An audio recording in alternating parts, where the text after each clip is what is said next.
Okay, when you receive a burn patient, you do something called assessment. Assessment, checking the vital, especially the airway. If she is breathing or he is breathing well, if the airway is clear, before you continue with assessment and the observation of the percentage of burns. Checking the airway is very vital because make sure the patient is breathing well, because sometimes if you are exposed to burns, inhale some fumes which might cause a bit of blockage to the airway or trachea or to the lungs. It's good to check if it is clear so that now the patient cannot suffer from maybe hypoxia and other things which may lead to patient being into danger. After assessment, you do the total body surface area of the burn, check the percentage of the exposure of the burn to the body tissue, and that is very vital because now you'll be able to categorize the patient into the percentage of the total percentage of burns, so that you can be able to give the best and the good management which might be required at the moment. It's immediate first aid, and with that what I said about checking the airways, and then you manage the pain of the patient. Mostly some burns are very painful, especially the way I said about the first degree burns are very painful because they are superficial and they involve the nerve endings. So it's good now to do the first aid immediately, now to manage the pain and stabilize the patient.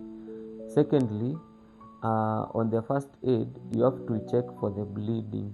Sometimes you find if the burns are very deep, they're involving the blood vessels, and now the bleeding might be continuous, and you need to manage it or control the bleeding to avoid more blood loss, and to make the patient more comfortable, to avoid more irritation and a lot of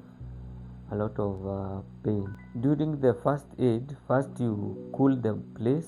You make sure if the patient is under fire, and immediate first aid, you do 3C and D. You cool, you call, you cover, and you do not. The first thing you do, you cool the place where the burn is, because if you place the burnt place under cool water or running cool water, it becomes less painful. You seek for help. If you are alone, you are supposed to call. Either you call through the emergency call number, or you call your neighbors or the person who is around to come and help you. You cover loosely or wrap the place where you have been burnt. You don't expose it, because sometimes after burns your skin becomes very sensitive to UV rays which are emitted by the sun. So it's good to cover it with a loose clothing or something which is clean, to make sure it is not exposed, either to avoid the UV rays from the sun, or from exposure to the external environment, which might cause infection.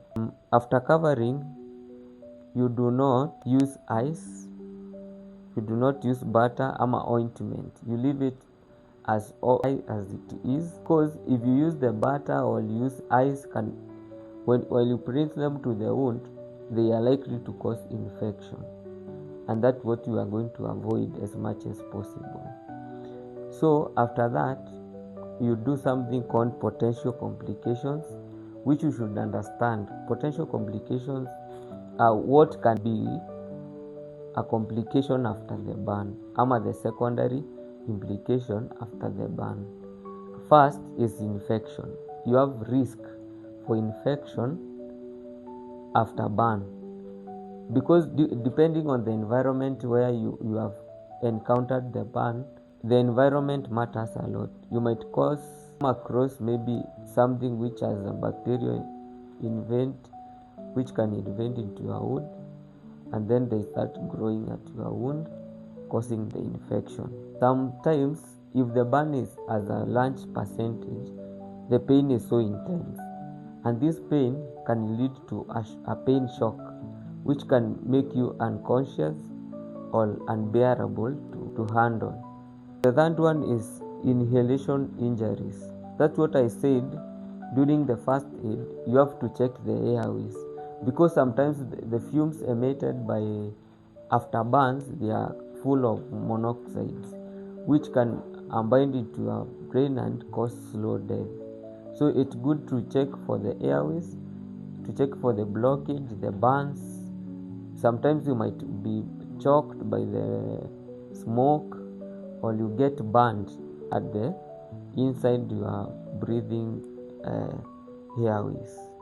Another thing is hypermetabolism. Sometimes because of the burn, you have a lot of pain, you have a blood loss, and maybe the airway is affected. That makes your body to be metabolically very active. So you might find sometimes there is increase in metabolic rate, that leading to maybe muscle wastage. And thank you for listening. That's all for today.